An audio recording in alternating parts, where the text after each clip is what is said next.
She thought he was just a quiet numbers guy. Boring, predictable, easy to betray.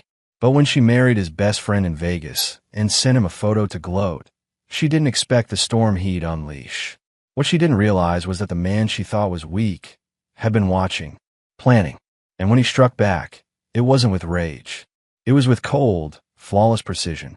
This isn't just a story of infidelity. It's a masterclass in payback. One that left a courtroom breathless and a betrayer with nothing but regret.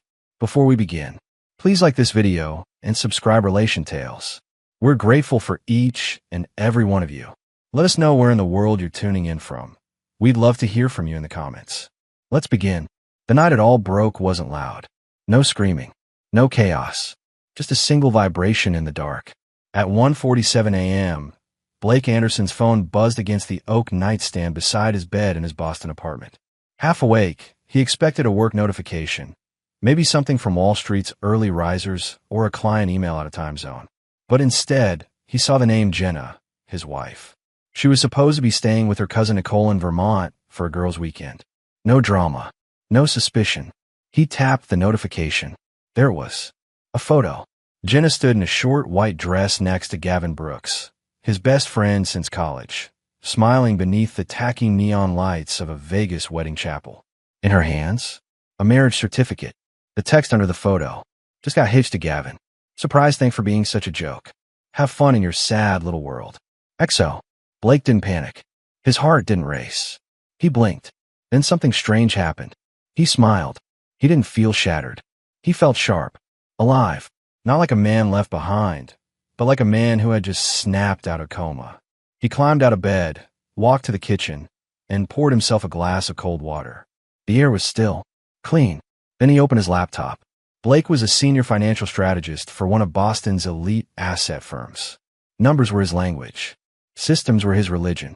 And betrayal? That was a math problem he could solve. Within the hour, Jenna's name was removed from every joint credit card.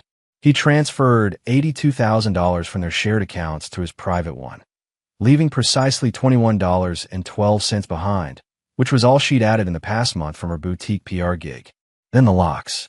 By 4:30 a.m., a tired locksmith named Derek was replacing every bolt, hinge, and security code in the brownstone Blake had bought alone before marriage. Every action was documented. Time-stamped screenshots, receipts, doorbell cam footage, bank logs.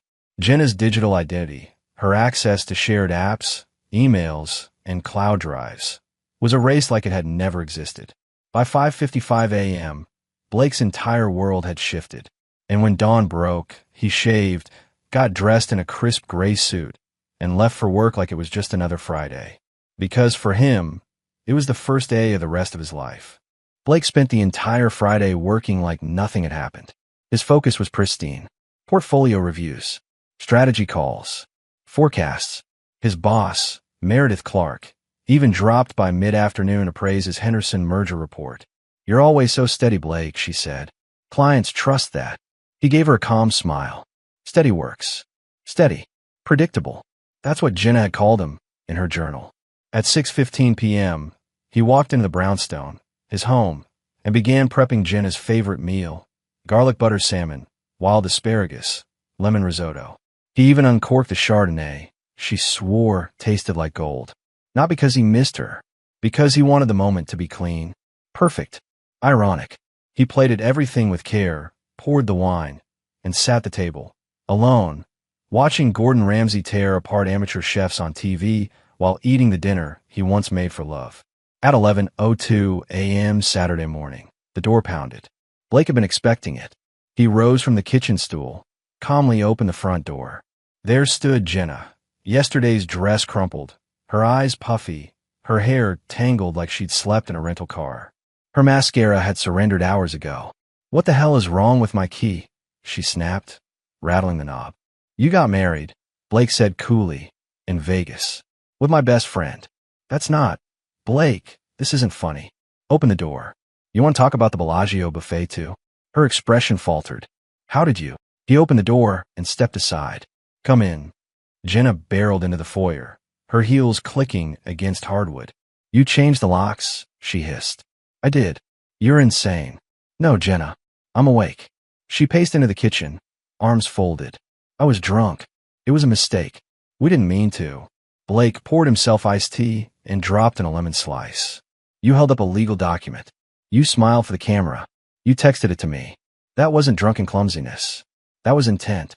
It's not real. It's just a piece of paper. Wrong. It's a felony. She stared at him. He continued. You married Gavin Brooks. My best man. You lied about being in Vermont. You laughed at me. You wrote, have fun in your sad little world. Ring any bells? Tears welled up in her eyes. I was angry. You never notice me anymore. You're always working. Gavin listens to me. He sees me. Blake took a long sip of his tea. Well then, congratulations. You got what you wanted. Wait, so that's it? She whispered, voice cracking. You're not even going to fight for me. I fought for us every day you were lying. You sent a wedding photo as my reward. The silence in the kitchen was brutal. I made a mistake, she whispered. Blake picked up the pitcher of ice water from the counter. Then, without warning, he poured it over her head. Jenna gasped, shrieking as freezing water soaked her dress and dripped onto the floor. She stumbled back, drenched, trembling. You maniac. That's assault. No, Blake replied calmly. That was hydration. You looked thirsty. I'm calling the cops. I'll wait. 20 minutes later, 2 police officers knocked on Blake's door. Officer Ramirez, tall and broad-shouldered, wore a look of seasoned weariness. The younger one, Officer Dillard, looked like he still believed in first dates and honest vows. Jenna met them outside, soaking wet, wrapped in a dish towel she'd snatched from the kitchen. Her voice trembled, part from cold, part from indignation. My husband assaulted me. He changed the locks, threw water on me. He's keeping me from my own home. Officer Ramirez turned to Blake, who stood silently behind the screen door, holding a manila folder. Sir, your side. Blake stepped outside and handed over the folder. That's a photo of my wife marrying another man in Las Vegas yesterday. There's the certificate, the timestamp, and the text she sent me with it. This house is legally mine, purchased solely under my name in 2018. I also have the prenup. Her name's not on the deed. Ramirez flipped through the documents, one brow rising. Miss Jenkins, is this you in the photo? Jenna blinked. It wasn't. It was drunk. A mistake. Ma'am, did you send this to your husband with a message written here? She swallowed. Ah, yes. But, Dillard glanced at Ramirez, then at Blake. Sir, did you pour something on her? Blake didn't flinch. A pitcher of cold water.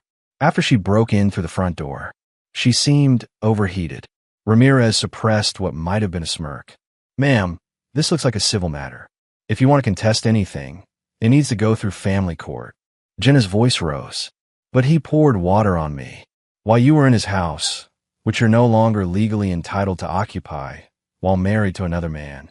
Dillard said evenly. This is crazy. You're just letting him. Miss, Ramirez cut in gently. You married someone else while still married. That's not something we see every day. You may want to get a lawyer. This is above our pay grade. The officers left. Jenna stood in the driveway, stunned, dripping, fuming. Blake? He returned inside, poured himself a fresh glass of tea, and started a load of laundry. But peace didn't last. At 2:40 p.m., the second wave hit. Jenna returned, this time with her mother Cynthia, her cousin Nicole, and, yes, Gavin Brooks. Cynthia, in a designer coat far too warm for spring, stomped up Blake's porch like a woman ready for war. This is harassment, she yelled. You can't just kick a woman out of her marital home. Blake opened the door, still as calm as a lake in winter. Cynthia, legally, this isn't her home. And coming from a former paralegal, I'm surprised you're not aware of that. You smug little parasite, Cynthia snapped. He tilted his head. Still speaking above your pay grade, I see. Nicole stepped forward, always the mediator. Blake, look, I know it's messy, but Jenna didn't mean for this to happen. She packed a white dress. She bought a plane ticket. She signed a marriage certificate. She sent me a photo. What part wasn't meant? Gavin finally spoke, voice small. Look, man, I didn't plan this. It just got out of hand. Blake narrowed his eyes. You've been to my house, sat at my table, toasted to my marriage. You knew exactly what you were doing. It was a mistake, Gavin mumbled. Oh, I believe you now, Blake said. You both look miserable. Must be quite the honeymoon. Jenna's voice cracked. I'm entitled to half of everything. Massachusetts is a community property state. Blake grinned. Prenup. Signed. Notarized. Ironclad. Remember? You called it romantic when I brought it up. Cynthia jumped in. We have a lawyer. No, you have Devin, who handles car accidents and backyard dog bites. I'll be talking to Harrison Lee, the guy who sues investment firms and wins. Nicole stepped back. Gavin looked like he wanted to disappear. Can I get my clothes? Jenna asked finally. They're in the garage. Boxed. Labeled. Bubble wrapped.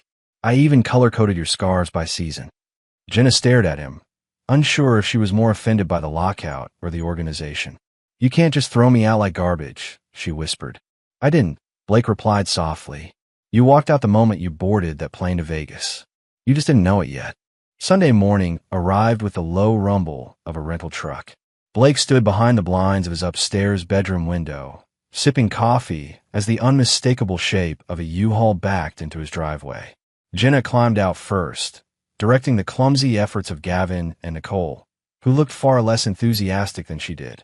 She was barking orders, but Gavin looked like a man being held hostage by his own decisions. When the cashier at the U-Haul counter swiped Jenna's card and shook his head, Blake watched the entire animated charade unfold, Jenna flailing her arms, Gavin reluctantly pulling out his wallet. The damage was already snowballing, but Blake wasn't done. By Monday, he had called his old college buddy, Zach Foster, an IT forensics consultant. I need a deep pull from Jenna's iCloud backup, Blake said over the phone. Every deleted message you can recover. Texts, app chats, all of it. Zach hesitated. That's a hell of a rabbit hole, man. I want the truth. All of it. All right. But whatever I find, you'll have to live with it. Already am. 2 days later, Zach emailed Blake a 300-page PDF titled, Jenna retrieved. Blake spent the night alone in his study, reading each word under a single desk lamp like a surgeon examining pathology slides. It wasn't just Gavin. It wasn't even just cheating. It was strategy.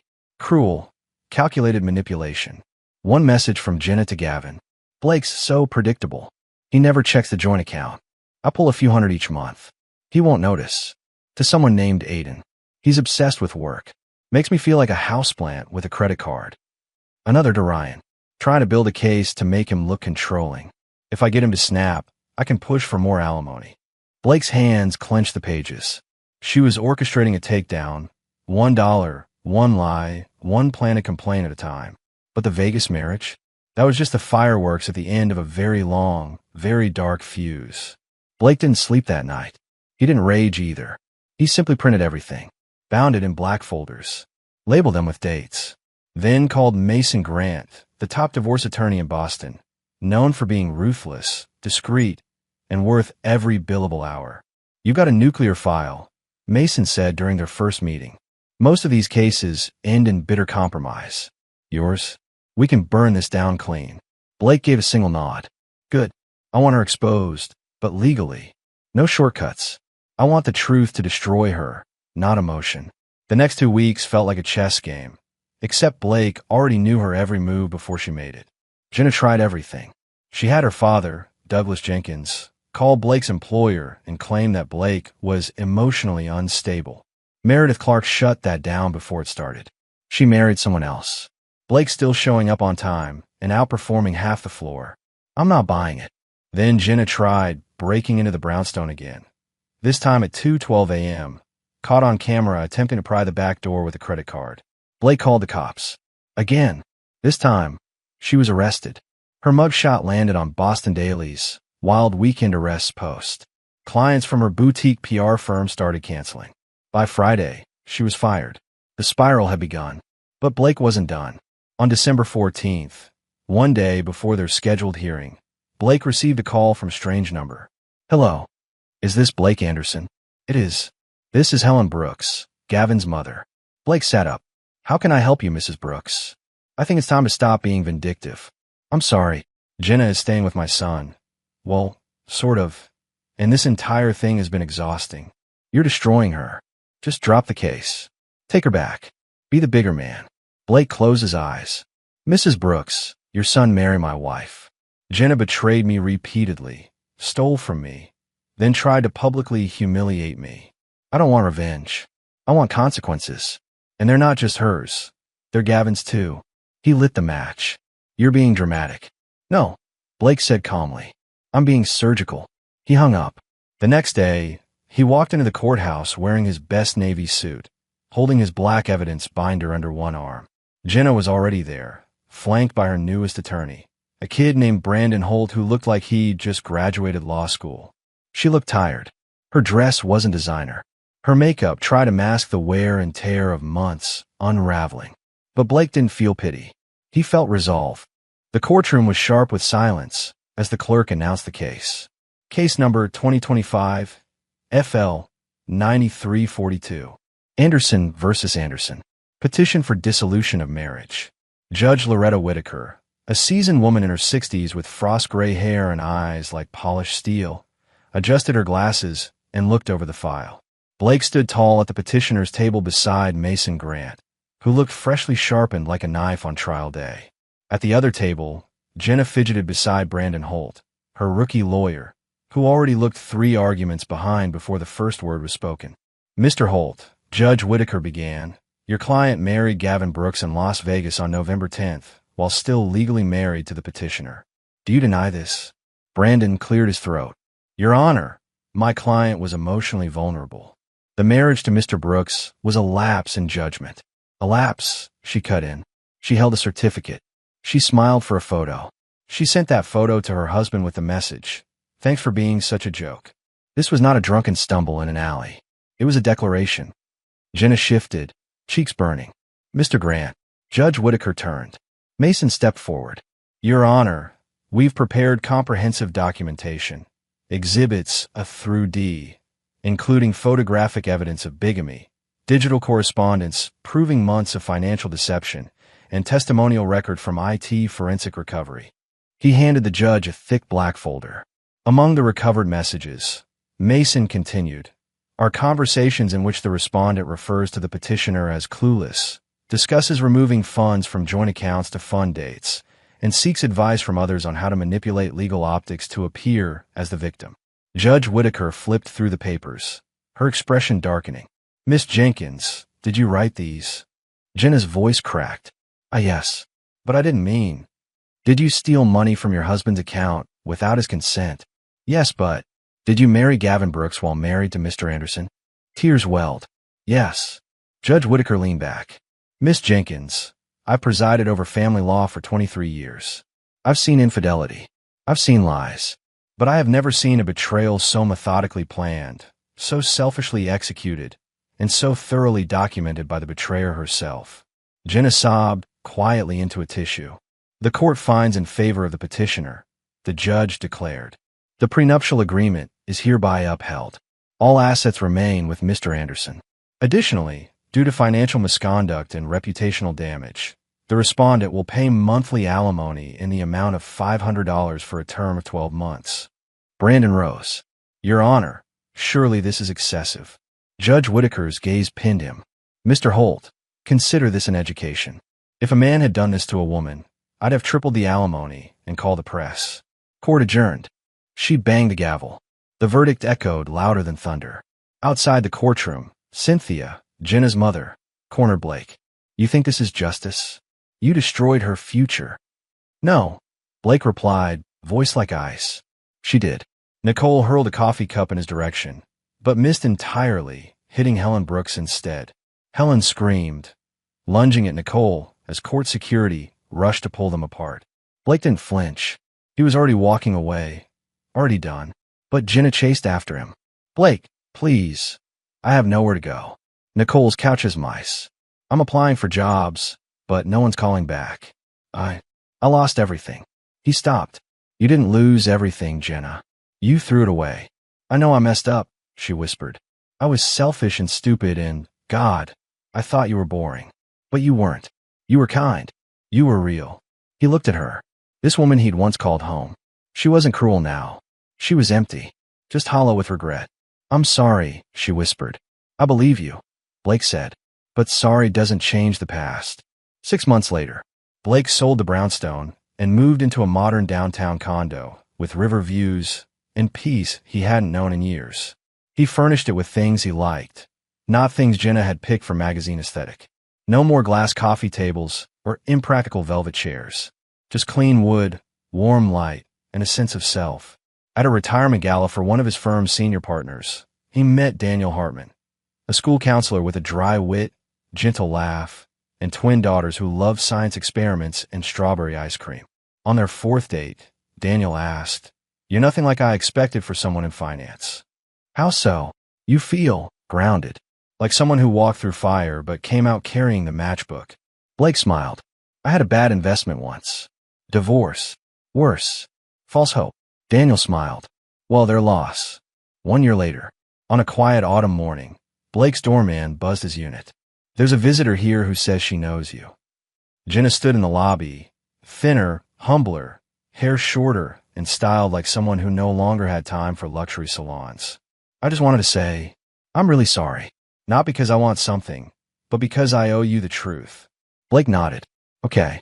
I was cruel. I had everything, and I threw it away." "Gavin?" "He lasted 3 weeks. I haven't seen him since he moved to Phoenix with some blackjack dealer. I work at a call center now. I rent a studio next to a gas station. I eat canned soup, and I ride the bus." He said nothing. "I heard you're seeing someone." "I am. Are you happy?" Blake thought of Daniel's laugh, the way the twins ran to hug him after school. The silence of a life, not poisoned by lies. "I am. Good." Jenna gave a sad smile. "You deserve it." She turned to leave, then paused. "Blake, yeah. You weren't boring. You were steady. And I was too stupid to see that it was everything I ever needed." He nodded. "Take care of yourself, Jenna." She walked off, disappearing into the crowd and into a life of her own making. Blake turned, rode the elevator back to his apartment where Daniel was roasting vegetables and the twins were painting on the balcony. His phone buzzed. A text. "Daniel, dinner in 10. The girls want to show you their volcano project." Blake smiled. Perfect. No souvenirs needed. No vengeance. Just clarity. He'd lost a marriage, but he'd found his peace. He'd lost Jenna, but he'd found himself. And finally, he was ready to live the life she never believed he deserved.